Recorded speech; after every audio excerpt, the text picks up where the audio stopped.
말씀의 제목은 복 있는 사람은 이라는 제목으로 하나님 말씀 보겠습니다. 뭐라고요? 복 있는 사람은 이라는 제목으로 하나님 말씀 보겠습니다. 자, 우리가 잘 아는 시편 1편의 말씀이죠. 복 있는 사람은으로 시작되는 말씀입니다. 그럼 여러분, 복 있는 사람은 어떤 사람이 복 있는 사람이에요? 누가 복 있는 사람이래요? 돈 많은 사람입니까? 많이 버는 사람입니까? 좋은 집을 가진 사람입니까? 이렇게 뜨거운 여름에 마음껏 에어컨 켜는 사람입니까? 누가 복 있는 사람일까요? 예수님께서 이 복 있는 사람이 누군지 정확하게 말씀하고 있다면요. 복 있는 사람이 누구냐면 하고 예수님께서 가르쳐 주고 계시다면요. 자, 마태복음 볼까요? 마태복음 5장. 마태복음 5장 3절에서 12절까지 좀 봉독해 주세요. 마태복음 5장 3절에서 12절. 심령이 가난한 자는 복이 있나니 천국에 그들이 것이며, 애통하는 자는 복이 있나니 그들이 위로를 받을 것이며, 온유한 자는 복이 있나니 그들이 땅을 기업으로 받을 것이며, 의에 줄이고 목마른 자는 복이 있나니 그들이 배부를 것이며, 긍휼히 여기는 자는 복이 있나니 그들이 긍휼히 여김을 받을 것이며, 마음이 청결한 자는 복이 있나니 그들이 하나님을 볼 것이며, 화평하게 하는 자는 복이 있나니 그들이 하나님의 아들이라 일컬음을 받을 것이며, 의를 위하여 박해를 받은 자는 복이 있나니 천국이 그들의 것임이라. 나로 말미암아 너희를 욕하고 박해하고 거짓으로 너희를 거슬러 모든 악한 말을 할 때에는 너희에게 복이 있나니 기뻐하고 즐거워하라. 하늘에서 너희의 상이 큼이라. 너희 전에 있던 선지자들도 이같이 박해하였느니라. 아멘. 아멘. 할렐루야.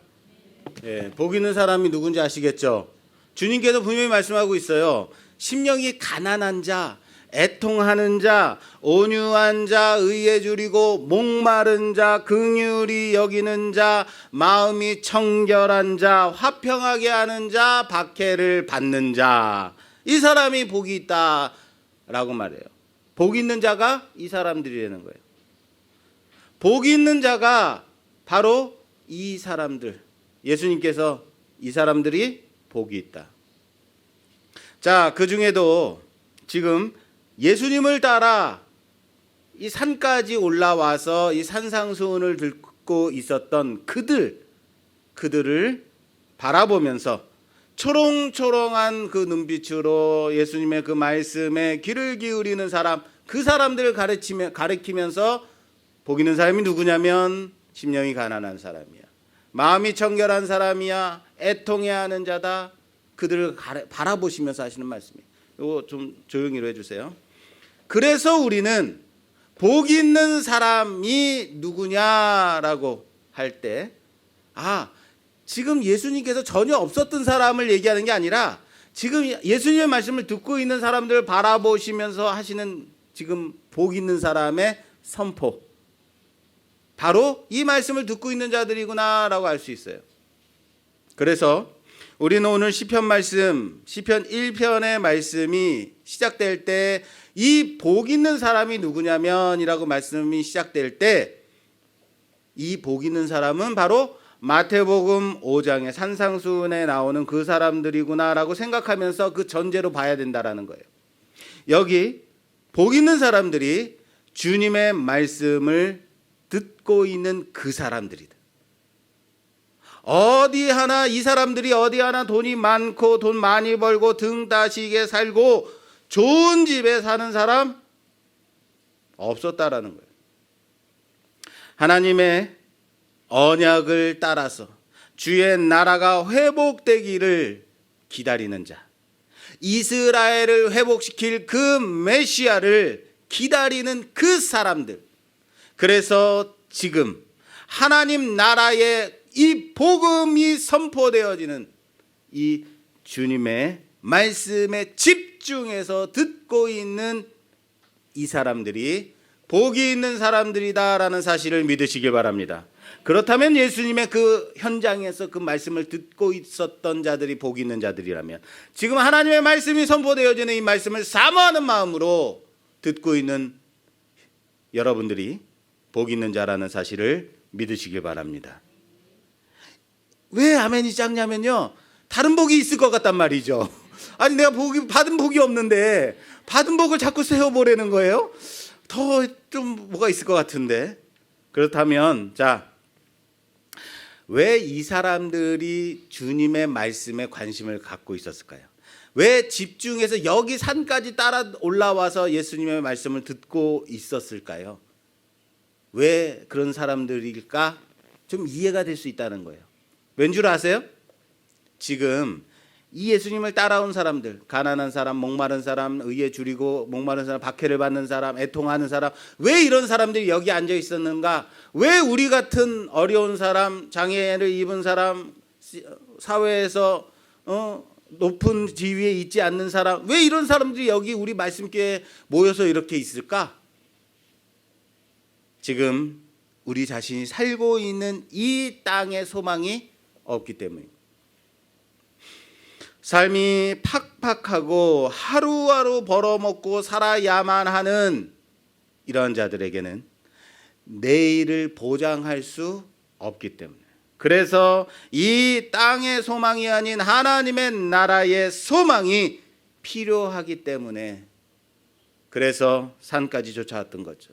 그래서 전화기를 통해서 유튜브를 통해서 19명까지만 된다니까 나 그 자리에 들어갈래요 하고 손 들고 이 자리에 나와서 예배드리는 것 아닙니까? 그런데 여러분, 아이러니하게도 이러한 자들이 주님은 뭐가 있는 사람이다? 뭐가 있는 사람이다라고 말씀하고 있다고요? 복이 있는 사람이다라고 말씀하고 있다라는 거예요. 이렇게 시편 1편과 마태복음 5장, 6장, 7장에 걸쳐서 나오는 산상수훈을 연결해서 보게 되면 더 연결되어지는 부분들이 있음을 발견하게 돼요. 시편 1편이 시편 1편으로 끝나는 게 아니라, 복 있는 사람이 마태복음 5장에 예수님이 말씀하신 부분하고 연결하는 걸로 끝나는 게 아니라 연결되는 부분이 더 있다는 거 아세요? 여러분, 자, 시편 1편이 어떻게 돼 있냐면, 시편 1편은 복 있는 사람이 누구냐라고 말씀을 하시면서 그가 율법을 즐거워해서 주야로 묵상하는 자다라고 말하죠. 그죠?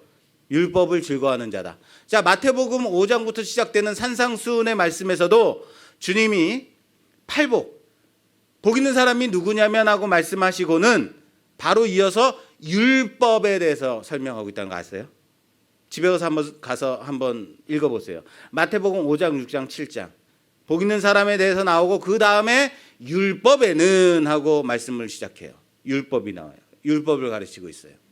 그리고 그 다음에 시편은 복 있는 사람과 악인을 대조하여서 서로 간에 비교하고 있어요. 복 있는 사람은 이런데 악인은 어떠하다, 이렇게 비교해서 설명하고 있는데, 마태복음 5장, 6장, 7장의 산상수훈에서도 또한 둘을 서로 대조해서 비교하고 있다면요. 그런 부분이 여럿 있어요. 보실래요? 자, 좁은 문과 넓은 문 나오죠. 좋은 열매 맺는 나무와 나쁜 열매 맺는 나무 나오죠. 반석 위에 세운 집, 모래 위에 세운 집 나오죠. 뭐예요? 다 복 있는 사람과 악인을 대조하는 거예요. 이렇게 시편에서 복 있는 사람과 악인을 대조시켜서 보여주듯이 마태복음의 산상수훈 가운데서도 복 있는 사람과 악인을 대조해서 비교하고 있다라는 거예요. 그러면은 이래서 말씀이 재밌는 거예요. 야, 시편 1편과 마태복음의 산상수훈을 연결해서 보니까 더 고민할 것들, 더 묵상할 것들이 있구나. 이것을 통해서 알 수 있는 것은 구약에서 시편 1편 말씀은 복 있는 사람에 대해서 말씀하고 있는 것처럼 신약에서의 마태복음의 산상수훈 또한 예수님께서 그 복 있는 사람이 바로 누구냐면 바로 너와 같은, 우리와 같은 말씀을 듣고 있는 바로 너희들이다라고 전하고 계시다는 것을 신약과 구약을 통해서 알 수 있다라는 거예요. 자, 그럼 오늘 이 시편 1편 말씀을 좀 깊이 묵상하면서 함께 복 있는 사람이 과연 진정한 복 있는 사람이 누군지 좀 더 깊이 살펴보는 시간이 되기를 주님의 이름으로 부탁합니다. 자, 우선 시편 1편 말씀은 세 단락으로 구성되어 있어요. 문단이 세 단락으로 구성되어 있는데 첫 번째 단락은 1절과 2절이에요. 자, 1절과 2절 좀 봉독해 주시겠어요? 1절과 2절. 복 있는 사람은 악인들의 꾀를 따르지 아니하며 죄인들의 길에 서지 아니하며 오만한 자들의 자리에 앉지 아니하고 오직 여호와의 율법을 즐거워하여 그의 율법을 주야로 묵상하는도다. 아멘. 아멘. 자, 복 있는 사람은 하고 시작이 되면서 복 있는 사람은 어떤 사람이래요? 두 가지를 말하고 있어요. 복 있는 사람은 무엇을 하지 않는 자. 그렇죠? 두 번째는 복 있는 사람은 무엇을 하는 자. 이렇게 구성되어 있어요. 자, 보세요. 우선은 무엇을 하지 않는 자예요? 복 있는 자가 하지 말아야 될 것.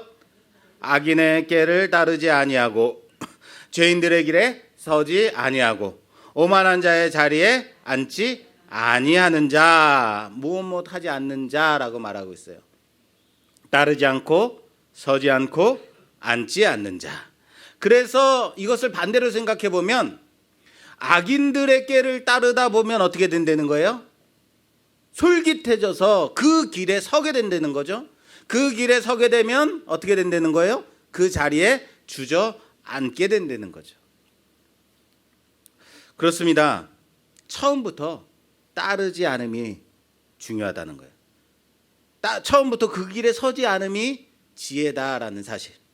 그런데 여기에 복 있는 사람이 무엇으로 표현되고 있냐면 복 있는 사람이라고 표현되어 있어요. 그리고 악인은 뭐로 표현되어 있냐면 악인들, 죄인들, 오만한 자들이라고 되어 있어요. 자, 어떤 차이가 있어요? 복 있는 사람은 무엇으로 표현하고 있어요? 단수예요. 단수. 복 있는 사람.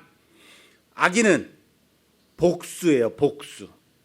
예, 복수형으로 쓰여지고 있다라는 거예요. 무슨 말이에요? 다시 말해서 세상의 기준으로 볼 때에 세상의 가치와 대다수의 사람들이 따르고 서고 가고 있는 그 길을 복 있는 사람은 어떻게 해야 된다는 거예요? 나만이 거부하고 부인해야 된다라는 것을 보여주고 있다는 거예요. 과연 모든 사람들이 대다수의 사람들이 가고 있는 그 길을 부인하는 것이 과연 쉬운 일인가? 과연 그것이 쉬운 일일까요? 다들 이게 맞는 거야. 이 길이 맞는 길이야. 이 얘기가 맞는 얘기야. 라고 할 때 거의 이 길을 부인하고 이 얘기를 듣지 않고 진리 편에 서는 것이 가능한 일인가? 어려운 일이다라는 거예요. 우리가 요구하는 복, 우리가 기대하는 복 뭐예요?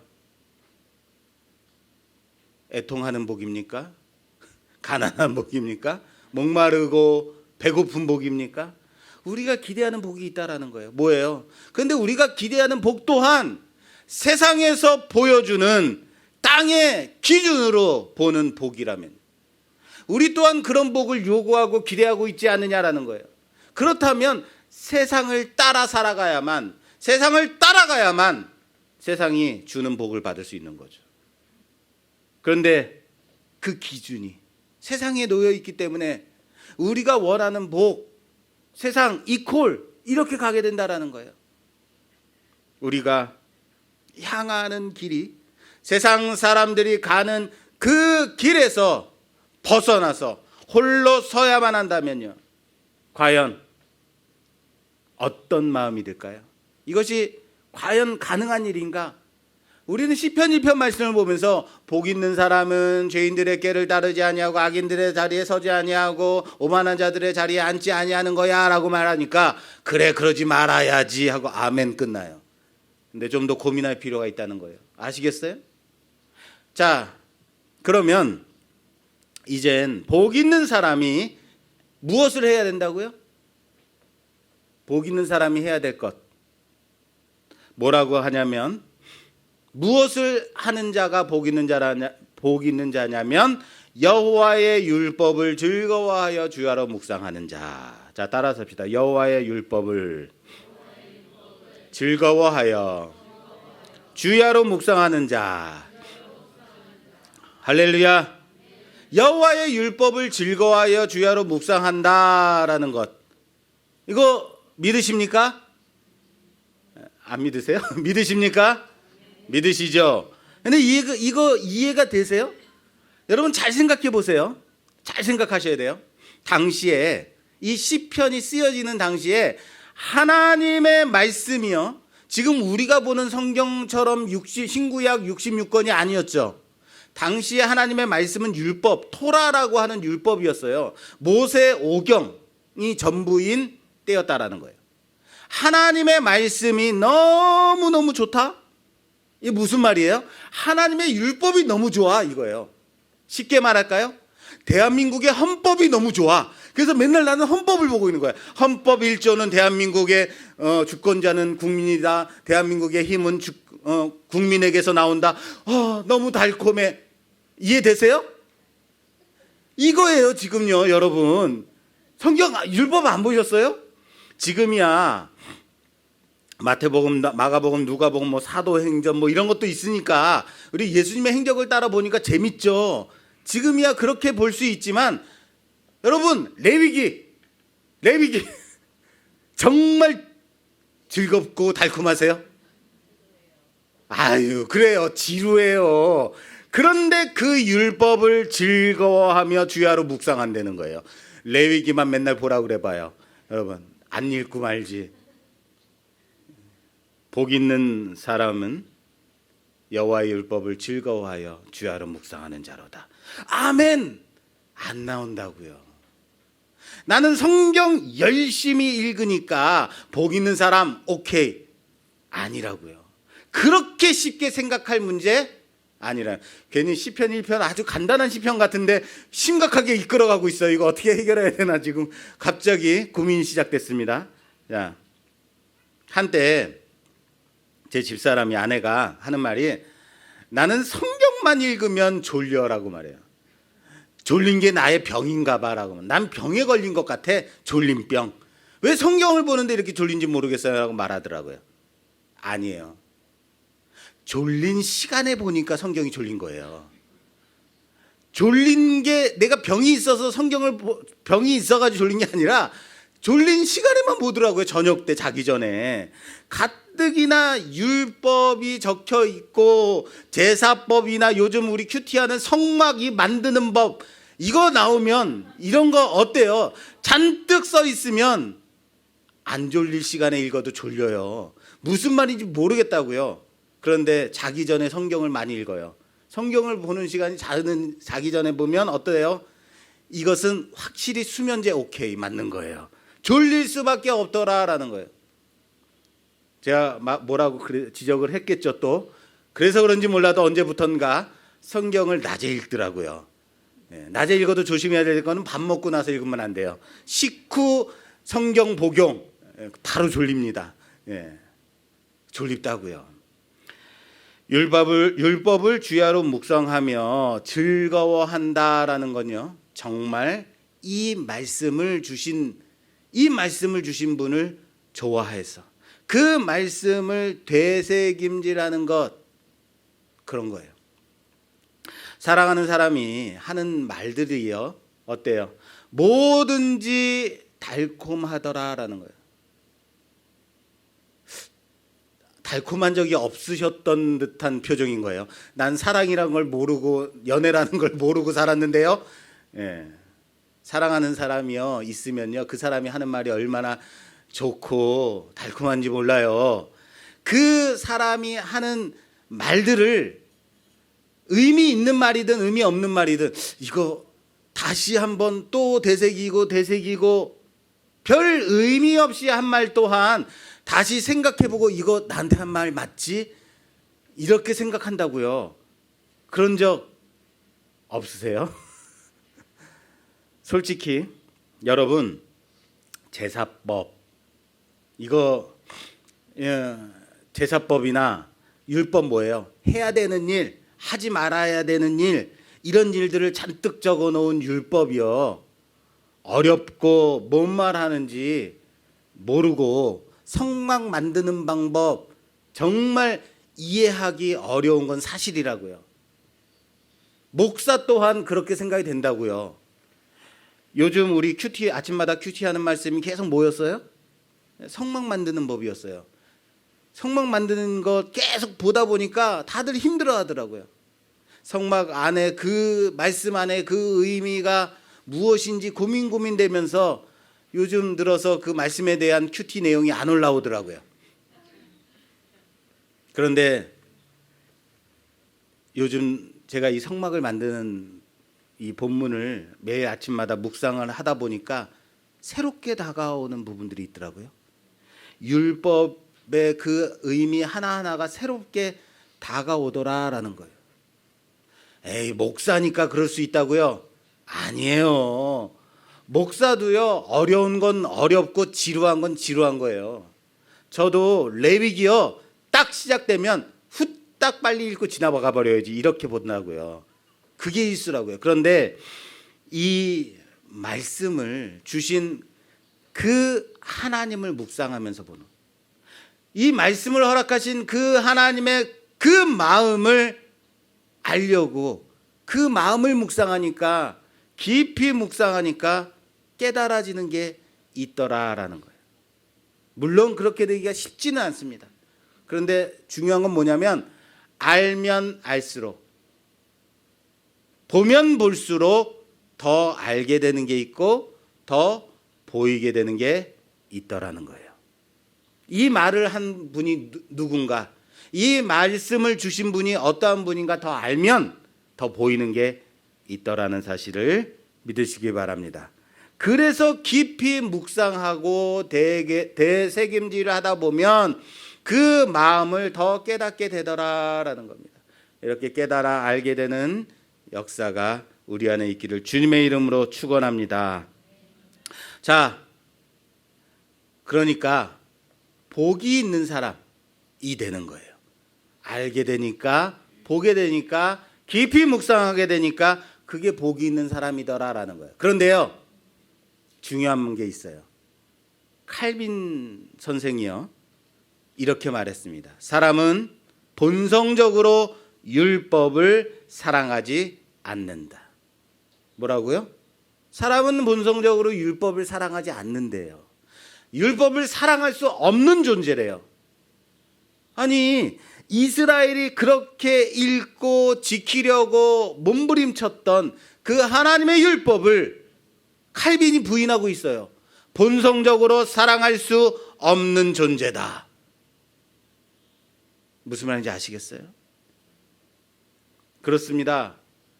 이스라엘이, 유대인들이 그렇게 지키려고 안간힘을 썼던 그 율법, 지키려고 그 안간힘을 썼던, 몸부림쳤던 그 율법은요, 그들이 왜 그렇게 지키려고 했는지 아십니까? 왜 그렇게 지키려고 했는지? 지킴으로 죽지 않으려고요. 율법은 지킴으로 인해서 죽지 않는 거예요. 자, 따라서 합시다. 율법은 지킴으로 죽지 않는다. 그렇다고 100가지가 있으면 그 중에 하나를 못 지켰어요. 지킨 거예요? 지키지 못한 거예요? 다시요. 100가지가 있는데 99가지를 지키고 한 가지를 못 지켰어요. 지킨 거예요? 못 지킨 거예요? 못 지킨 거예요. 한 가지라도 못 지키면 어떻게 돼요? 죽는 거예요. 지키지 못했으니까. 그들이 그렇게 지키려고 안간힘을 썼던 이유는 지킴으로 죽지 않으려고. 이거 어기면 죽어 라고 한다면, 주일날 예배 빠지면 바로 죽어 라고 여러분들에게 만약에 말한다면, 그것이 진짜라면 어떻게 하실 거예요? 어떤 일이 있어도 나오겠죠. 코로나가 어떻게 내 발걸음을, 내가 코로나에 죽을 바에는 내가 교회 와서 죽더라도 내 교회에서 죽지, 이런 마음 갖지 않겠습니까? 죽지 않으려고 안간힘을 썼던 거지, 그들이 정말로 사랑해서 너무 그 율법이 좋아서 품에 품고 주야로 묵상하고 그렇게 했던 것이 아니다라는 얘기를 하는 거예요. 본성적으로 죄인된 인간은 하나님의 율법을 사랑할 수 없는 존재들이다라는 사실을 믿으시기 바랍니다. 그럼 어떻게 해요? 내가 사랑해야지, 사랑해야지, 열심히 읽어야지, 지켜야지 해서 즐거워하는 마음은 그렇게 들 수 있는 것이 아니라는 겁니다. 그러면 무엇이 필요합니까? 그래서 무엇이 필요해요? 율법이 아닌 은혜가 필요한 거예요. 사람으로서는 도저히 지킬 수 없는 율법, 그래서 너희로서는 도저히 감당할 수 없는 그 율법, 그래서 예수 그리스도의 은혜가 내린 거죠. 우리가 율법을 사랑할 수 없는 존재이기 때문에 우리가 죽지 않을 수 있는, 우리가 복 있는 사람이 되기 위해서 무엇이 필요하냐면 위로부터 내려오는 은혜가 필요하다는 사실을 믿으시길 바랍니다. 무엇이 필요하다고요? 은혜인 거예요. 우리에게서 나는 게 아니라, 우리가 할 수 있는 것이 아니라, 그래서 은혜가 위로부터 내려오는 헤세드의 은혜가 필요하다는 사실을 믿으시기 바랍니다. 그래서 다음 절로 넘어갈 수 있는 거예요. 다음 절은 더욱더 구체적으로 이 부분에 대해서 얘기하고 있어요. 자, 두 번째 단락 볼까요? 3절과 4절 봉독해 주세요. 그는 시냇가에 심은 나무가 철을 따라 열매를 맺으며 그 잎사귀가 마르지 아니함 같으니 그가 하는 모든 일이 다 형통하리로다. 악인들은 그렇지 아니하며 오직 바람에 나는 겨와 같도다. 아멘. 아멘. 자, 두 번째 단락은 복 있는 사람과 악인들을 대조해서 보여주고 있어요. 자, 복 있는 사람은 물가에 심은 나무와 같아서라고 말하고 있고, 악인은 뭐래요? 바람에 나는 겨와 같다라고 말하고 있어요. 자, 물가에 심은 나무다라고 되어 있는데 영어 성경으로 보자면 이렇게 돼 있어요. Planted by the river of water라고 돼 있어요. 오늘 발음이 좀 됩니다, 제가. 예. Planted, 예, 과거형이에요. Planted by the rivers of water라고 돼 있어요. 심겨졌다라는 거예요. By rivers, 물가에, water. 심겨진 나무라는 거예요. 물가에 심은 나무가 아니고, 물가에 자리 잡은 나무가 아니라 물가에 심겨진 나무라는 거예요. 내가 거기 물가에 자리 잡고 앉아 있어야지, 거기에 심겨져야지 해서 심겨질 수 있는 것이다? 아니라는 겁니다. 내가 거기에 심은 게 아니라 누군가가 거기에 심어 주신 거죠. 하늘로부터 내려온 은혜인 거죠. 반대로 악인은 어떤 사람이라고 합니까? 바람에 나는 겨와 같은 사라고 말하고 있어요. 바람에 나는 겨와 같다라고 말하는 것과 나무를 대조하고 있어요. 바람에 나는 겨와 나무를 대조했죠. 자, 나무와 겨의 차이는 어떤 차이가 있어요? 나무는 자리를 잡고 있죠. 그러니까 바람이 불어도 나뭇잎은 흔들릴 수 있지만 나무가 뽑혀지지는 않죠. 물론 뭐 토네이도 뭐 이런 게 불면, 어마어마한 바람이 불면 물론 뿌리채 뽑힐 수는 있겠지만 기본적으로 바람이 불어서 나무가 뽑히는 일이 예사로운 일은 아니에요. 예, 나뭇잎이 흔들릴 수 있지만 그것이 막 휠랄레 날아다니지는 않죠. 나무가. 겨는 어떻습니까? 겨는 자리를 잡지 않죠. 자리가 잡혀 있지 않죠. 심겨져 있지 않죠. 자, 겨는 뭐예요? 껍데기죠. 껍데기에 불과하기 때문에 바람만 불면 이리저리 칠랄레 팔랄레 중심 없이 이쪽 저쪽으로 날아다닐 수밖에 없는 거예요. 그런데 우선은 딱 보여지는 차이는 나무는 자리를 잡고 있고 겨는 자리를 잡지 못하고 있다. 더 큰 차이가 있어요. 나무는 무엇이 있어요? 나무는 생명이 있어요. 자, 따라서 합시다. 나무는 생명이 있다. 그렇죠. 생명이 있어서 나무는 생명이 있기 때문에 생명을 낳는 속성이 있습니다. 생명이 있기 때문에. 반면 겨는 뭡니까? 껍데기라고 그랬어요. 그 안에 생명이 있다 없다? 없어요. 아무런 열매를 맺을 수 없는 것이 겨입니다. 그러므로 시냇가에 심기운 나무가 잎사귀가 마르지 아니함 같다라고 말하고 있어요. 그가 하는 일이 다 형통하다라고 말하고 있어요. 그것이 복 있는 사람입니다. 자, 형통하다라고 한다면 우리는 또 무슨 생각하냐면 땅의 기준을 가지고 땅의 그 형통함을 생각해요. 그렇게 접근하려고 해요.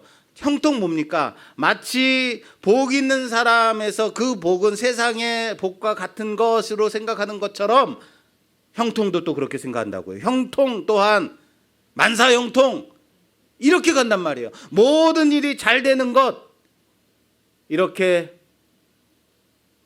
보지 말라는 거예요. 아니라는 겁니다. 시편 1편에서 복, 형통 이런 부분이 아니라는 거예요. 형통, 우리가 형통에 대한 설교 제가 한 적 있어요. 요셉에서 했습니다. 요셉 애굽에 노예로 팔려갔었을 때 노예 생활을 하는데 거기서 하나님이 그를 형통케 하셨다라고 말해요. 또한 거기서 누명을 쓰고 옥에 갇혔을 때에 그때 또한 그가 하는 일이 다 형통했다라고 말하고 있어요. 내가 하고 싶은 일이 다 잘 되는 것 그거 형통 아니라고요. 내가 손만 대면 그냥 다 잘 돼. 사업이 번창해. 내가 안마하면 환자들이 다 나아. 이거 모든 게 잘 된다? 이거 성경에서 말하는 형통 아닙니다. 성경에서 말하는 형통 뭐예요? 요셉이 노예로 팔려갔으나 그가 형통했다. 그가 누명을 쓰고 감옥에 갇혔으나 그가 하는 일이 다 형통하더라라고 말하는 것. 성경에서 형통은 그가 하나님 앞에 있다라는 거예요. 성경에서 형통은 그가 하나님 앞에 있다라는 것을 말합니다. 노예로 팔려갔음에도 불구하고 감옥에 갇혀 있음에도 불구하고 그가 하나님 앞에 자리 잡고 있다면, 그가 하나님 앞에 살고 있다면 그게 형통이라는 사실을 믿으시길 바랍니다. 바람에 나는 겨와 같이 어떻게 하면 좋아, 나 어떻게 하면 돼, 어떻게 하면 돼 하고 이리저리 흔들흔들 대는 거는 형통이 아니라는 겁니다. 자리를 잡는 겁니다. 그런데 여기서 나무가 심기어져서 자리를 잡고 있을 뿐만 아니라 흔들리지 않을 뿐만 아니라 그것으로 끝나는 게 아니라 그 잎사귀가 마르지 아니함 같다라고 말해요. 뭐라고요? 그 잎사귀가 마르지 않아요. 왜 잎사귀가 마르지 않을까요? 어려운가요? 그렇죠. 잎사귀가 왜 마르지 않아요? 물가에 심겨졌기 때문에. 시냇가에 심기운 나무이기 때문에 그 잎사귀가 마르지 않아요. 영양분과 수분을 충분히 공급받을 수 있기 때문인 거예요. 그래서 그 잎사귀가 마르지 아니함. 그렇습니다. 공급되는 것, 공급원이 바로 곁에 있기 때문에 그 공급원을 따라서 그 영양분에 의존하여 공급받아서 열매를 맺게 되는 겁니다. 바로 이겁니다. 나무는 어떤 존재냐면요, 의존적인 존재예요. 따라서 합시다. 나무는 의존적인 존재다. 혼자서 설 수 없어요. 심겨져야만 해요. 뿌리가 자리를 잡아야만 해요. 또한 영양분을 공급받아야 돼요. 물을 공급받아야 돼요. 물가에 심겨졌고 거기에서 공급되는 영양분을 공급받아서 마르지 않고 도리어 열매가 맺혀진다라는 거예요. 나무는 무엇이다? 의존적이다. 그 의존적이기 때문에 그런 거예요. 그렇다면 복 있는 사람은 어떤 사람일까요? 복 있는 사람은 의존적인 사람이에요. 악인은 어떤 사람입니까? 그렇지 않으며 라고 말하고 있어요. 그렇지 않은 사람이다. 다시 말할까요? 악인은 의존적이지 않은 사람이다. 세상 가운데서, 세상 속에서의 기준을 본다면 독립적인 사람, 좋은 사람이야, 이상한 사람이에요. 독립적인 사람, 좋은 사람이죠. 자기 밥벌이 하는 사람이겠죠. 그런데 성경에서 볼 때 독립적인 사람, 나 혼자 살겠다고, 그렇게 혼자서 살겠다고 하는 사람, 악인인 거예요. 성경에서 말하는 사람은 의존적인 사람입니다. 단지 바람에 나는 겨와 같을 뿐만 아니라 복 있는 사람이 물가에 심기운 나무와 같아서 하나님께 의존적인 자인 것처럼 그 잎사귀가 영양분을 공급받아서 푸르름과 같이, 그러나 아기는 그렇지 않은 자, 의존적이지 않은 자, 하나님의 은혜가 없어도 살 수 있다고 생각하는 자, 하나님께 자리 잡지 않은 자, 그 은혜를 바라보지 않는 자, 하나님으로부터 공급되어지는 은혜를 거부하는 자, 악인인 거예요. 할렐루야. 하나님과 연결되지 못한 자, 아는 자, 그가 누구라고요? 악인인 거죠. 그 악인은 겨와 같다라고 말합니다. 자, 뭐라 그랬어요? 겨는요? 껍데기다라고 말했어요. 다른 말로 할까요? 껍데기, 다른 말로 쭉정이. 그쵸? 쭉정이. 쭉정이는 뭐합니까? 그쵸?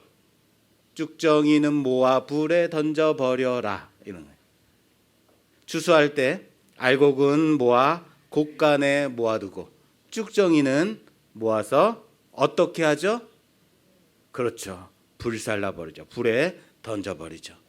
악인을 겨와 같다라고 하는 것은 심판의 날에 쭉정이를 모아 불에 던짐과 같은 결과로 이어지기 때문인 거예요. 그래서 마지막 단락, 세 번째 단락 5절과 6절 말씀이 있는 거예요. 자, 보세요. 5절에서 딱 보여지는, 이렇게 생각하고 보면 보여지는 단어가 있을 겁니다. 자, 5절 6절 봉독해 주세요. 자, 그러므로 악인들은 심판을 견디지 못하며 죄인들이 의인들의 모임에 들지 못하리로다. 무릇 의인들의 길은 여호와께서 인정하시나 악인들의 길은 망하리로다. 아멘. 할렐루야. 어떤 단어가 딱 들어와요? 심판이 들어오지 않아요? 자, 악인들은 심판을 견디지 못한다라고 말해요. 그래서 나오는 거예요. 왜? 악인은 무엇과 같기 때문에? 겨와 같기 때문에. 겨는 쭉정이기 때문에. 쭉정이는 어떻게 하기 때문에? 모아 불에 던지기 때문에.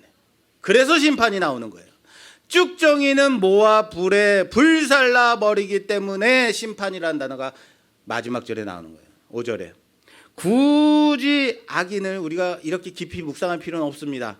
무엇을 봐야 돼요? 복 있는 사람으로 돌아갈게요. 자, 복 있는 사람으로 돌아가서 결론을 짓고 마무리 짓겠습니다. 자, 복 있는 사람은 마태복음 산상수훈을 통해서 보니까 좁은 길로 가는 자다. 좋은 열매를 맺는 나무다. 그 기초를 어디에 세운 자다? 반석 위에 세운 자다라고 말하고 있어요. 그 어느 것 하나 내가 할 수 있는 것이 없더라는 겁니다. 무엇이 필요한 자다? 위로부터 내려오는 강권적인 은혜가 필요한 자들이다. 그 은혜가 아니면 좁은 문으로 좋은 열매를, 반석 위의 기초를 세울 수 없는 자라는 거예요. 나는 따르지 아니하니까, 나는 거기에 서지 않으니까, 나는 거기 앉지 않으니까, 나는 열심히 말씀 읽으니까, 나는 열매 맺으니까, 이렇게 간단하게 쉽게 시편 1편 말씀을 보지 말라는 거예요. 이 깊은 의미를 우리가 알아야 됩니다. 그 어느 것 하나도 내가 할 수 있는 것이 없다라는 것을 아셔야 됩니다. 나는 복 있는 사람이 돼야지, 나는 열심히 말씀 읽어가지고 복 있는 사람 해야지가 아니라는 거예요. 시편 1편 말씀에서 사실은 전체적으로 이 시편 1편 말씀에 전제하고 있는 그 전제가 뭐예요? 헤세드라는 거예요. 은혜라는 거예요.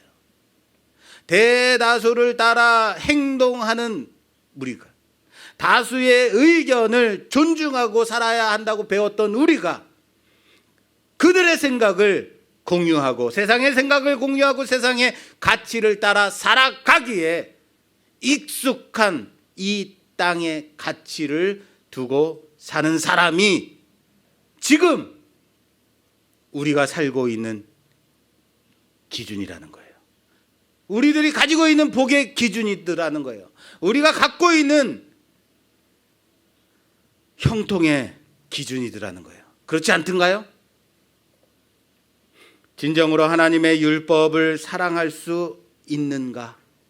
그렇게 못하기 때문에. 그래서 무엇이 필요하다? 무엇이 필요하다고요? 은혜가 필요한 거예요. 은혜가 아니면 안 된다는 거예요.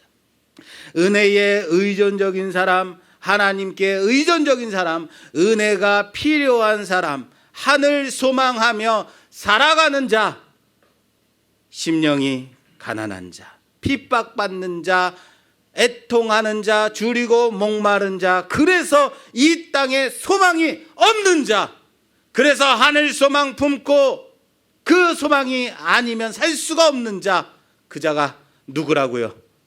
복 있는 사람이에요. 복 있는 사람, 얼마나 아름답고 가슴 뛰게 하는 단어인가요? 쉽게 시편 1편을 그냥 후딱 읽고 넘어가면 보이지 않던 말씀이에요. 그러나 이제 우리 마음 가운데 이 복 있는 사람이란 단어를 딱 볼 때, 시편 1편 말씀에 이 복 있는 사람이 다가올 때 우리 가슴에 감격이 일어나기를 주님의 이름으로 부탁합니다. 주님께서 우리에게 은혜 주셔서 죄를 사랑하고 율법을 미워하는 우리의 본성을 쳐서 복종시키시고 진정으로 여호와의 율법을 즐거워하는 우리들로 변화시켜 주시기를 바랍니다. 하나님께서 우리를 그렇게 하나님 의존적인 자, 은혜 의존적인 자로 살아가게 변화시켜 주시기를 주님의 이름으로 부탁합니다. 주께서 복 주시기를 원합니다. 마지막으로 하나님의 축복의 말씀을 한번 보고 말씀을 마무리 짓도록 하겠습니다. 여호와는 너에게 복을 주시고 너를 지키시기를 원하며 여호와는 그 얼굴을 너에게 비추사 은혜 베푸시기를 원하며 여호와는 그 얼굴을 너에게로 향하여 드사 평강 주시기를 원하노라. 하나님의 은혜가 복 있는 자로 살아가는 우리 모두가 되기를 주님의 이름으로 축원합니다. 복 있는 자로, 하나님 의존적인 자로, 그 은혜에 힘입어 살아가는 자로 세워지기를 주님의 이름으로 축원합니다. 축원합니다.